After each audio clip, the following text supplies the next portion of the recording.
Coates and Clarks are probably the most famous people from Paisley. Unfortunately, not a lot of people know as much as they should about them. So they had one of the largest companies in the world at one time, and they built a huge amount of the town that we're near, including some of these buildings.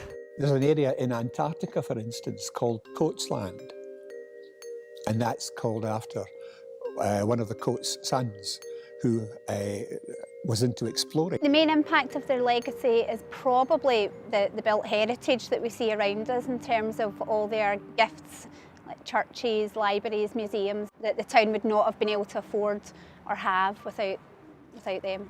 I think that's really what they left here, was a place where you could come, be inspired and go on to do whatever you wanted yourself. It's left us with this fantastic snapshot of late Victorian period scientific ingenuity. They always remembered their roots, even second and third generations who were brought up with money. They felt, as part of their Baptist religion, that if you were making money and being successful, you must be giving some of that back and helping others less fortunate. They just did it to a much larger extent than most other people did at the time. The combined Coates and Clarks group in the 1890s was the world's third largest manufacturer behind two American companies. And even today, J&P Coates is still the world's largest thread manufacturer.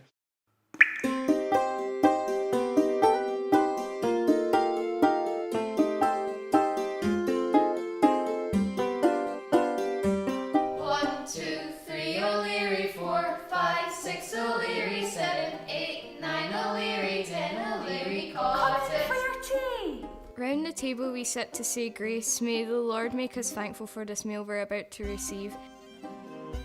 This will nourish me for my last week at school. 13 on Wednesday, I'll take on the world. I've been given a few job offers, but my fate is at the mill. Like my brothers and sisters, I must give up my dreams and provide for my family at Fergusley Mill. It's been 3 long years of back-breaking work, boxing threads for the Clarks to ship around the world. While my hard work travels, I'm still stuck here, but I suppose it's not that bad. This place has its perks. I live for every Friday when I receive my pay packet, filled with my hard-earned labour that I can't wait to spend. Me and the girls are going out tonight to skate the night away at the Paisley ice rink. Monday back to work. I'm popular and the mill girls show me respect, but we all know we're workers, part of a grander scheme. But I wouldn't be here for longer because of this ring. I can't help but wonder what could have been had my fate not been tied to a thread machine. The legacy today, as you can see, if we didn't have any thread industry, what would we be wearing? Very little, because it holds everything together, doesn't it?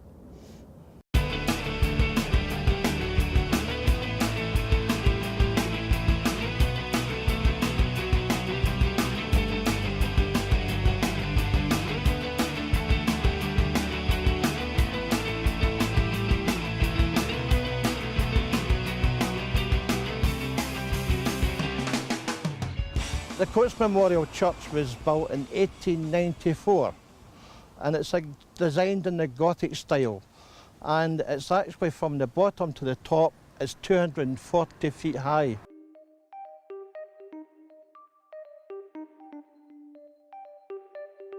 The family decided to put a building up to commemorate Thomas, who died in 1883. And his family, his widow, Margaret, decided she and the family of 10, because one of the children had died, decided to build a church in his memory. Because by their reckoning, it was the kind of thing that you did if you had that amount of money at that time. Thomas Coates was a man who cared for the community. The fact that he rescued the Fountain Gardens and the letter became what you now know today. He was a man who was interested and prepared to spend his money for the good of the community. He was on the school education boards. He was a man, and I don't know if there are many like Thomas Coates in society today. People are proud of Paisley's history because we have so much heritage here in Paisley. and we've lost quite a bit of it too. But what we have left here in Paisley is enormous amount to give to visitors that come back to the town year after year. Touchdown, I arrive at Paisley town, thinking about what made this place such renown. I look up at the skyline of the clouds of black and gray, but still confident and certain it will be a fantastic day. I've dumped my bags at the hotel, now I'm ready to go. The Abbey, the town hall, and the observatory to explore. This town is thriving, full of history, but my past is still a mystery. Off to learn about my family, the famous Coates and Clarks, and everyone I ask can only give kind remarks. They were kind to their community, have built places to leave their mark. Learning about their philanthropy has ignited a spark. I can't help but wonder what this town would have been if its history had not been tied to a thread machine.